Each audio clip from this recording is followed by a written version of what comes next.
Evanjelium podľa Marka.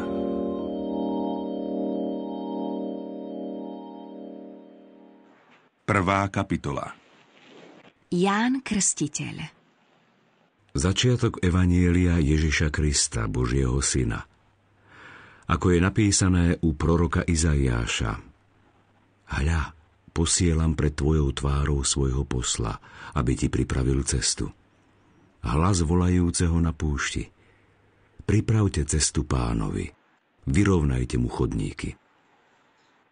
Tak vystúpil Ján Krstiteľ na púšti a hlásal krst pokánia na odpustenie hriechov.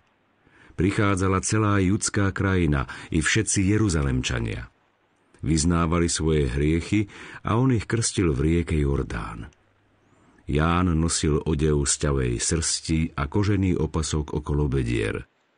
Živil sa kobylkami a medom divých včiel. Hlásal: Po mne prichádza mocnejší ako ja. Nie som hoden zohnúť sa a rozviazať mu remienok na sandáloch. Ja som vás krstil vodou, no on vás bude krstiť Duchom Svätým. Krst Ježiša. V tých dňoch prišiel Ježiš z galilejského Nazareta a Ján ho pokrstil v Jordáne. A v tom, ako vystupoval z vody, videl otvorené nebesia a ducha, ktorý ako holúbica zostupoval na neho. V tom z nebies zaznel hlas: Ty si môj milovaný syn, v tebe mám zaľúbenie. Pokúšanie Ježiša. Hneď na to ho duch hnal na púšť.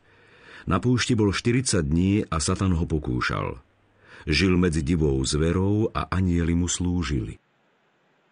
Začiatok Ježišovho pôsobenia. Keď Jána uväznili, prišiel Ježiš do Galilei a hlásal Božie evanjelium. Hovoril: Naplnil sa čas a priblížilo sa Božie kráľovstvo. Kajajte sa a verte v evanjelium. Povolanie prvých učeníkov. Keď prechádzal popri Galilejskom mori, videl, ako Šimon a jeho brat Ondrej hádžu sieť do mora. Boli totiž rybári. Ježiš ich oslovil: Poďte za mnou a urobím z vás rybárov ľudí. Hneď zanechali siete a nasledovali ho. Keď odišiel trochu ďalej, videl Zebedejovho syna Jakuba a jeho brata Jána, ako v člne opravovali siete. Hneď ich povolal. Oni zanechali svojho otca Zebedeja s nádeníkmi v člne a odišli za ním. Ježiš v Kafarnaumskej synagóge. Tak prišli do Kafarnauma. Hneď v sobotu vošiel Ježiš do synagógy a učil. Žasli nad jeho učením, lebo ich učil ako ten, čo má moc, a nie ako zákonníci. Práve vtedy bol v ich synagóge človek posadnutý nečistým duchom. Ten vykríkol: Čo ťa do nás, Ježiš Nazarecký? Prišiel si nás zničiť? Viem, kto si, Boží svätý. No Ježiš mu pohrozil slovami: Mlč a vyjdi z neho. V tom nečistý duch človekom zalomcoval a s veľkým krikom z neho vyšiel. Všetci sa čudovali a medzi sebou sa dohadovali: Čo je to? Nové učenie s mocou. Rozkazuje aj nečistým duchom a poslúchajú ho. A zvesť o ňom sa hneď rozniesla všade, po celom galilejskom kraji. Uzdravenie Petrovej svokry a iných. Len čo vyšli zo synagógy, vošli s Jakubom a Jánom do Šimonovho a Ondrejovho domu. Šimonova svokra ležala v horúčke. Hneď mu o nej povedali. Ježiš k nej pristúpil, chytil ju za ruku a pomohol jej vstať. Horúčka ju opustila a ona ich obsluhovala.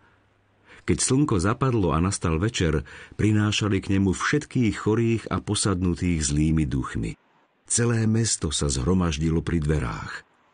Ježiš vtedy uzdravil mnohých postihnutých, ktorých trápili rozličné choroby, vyhnal mnohých démonov a nedovolil im hovoriť, lebo ho poznali.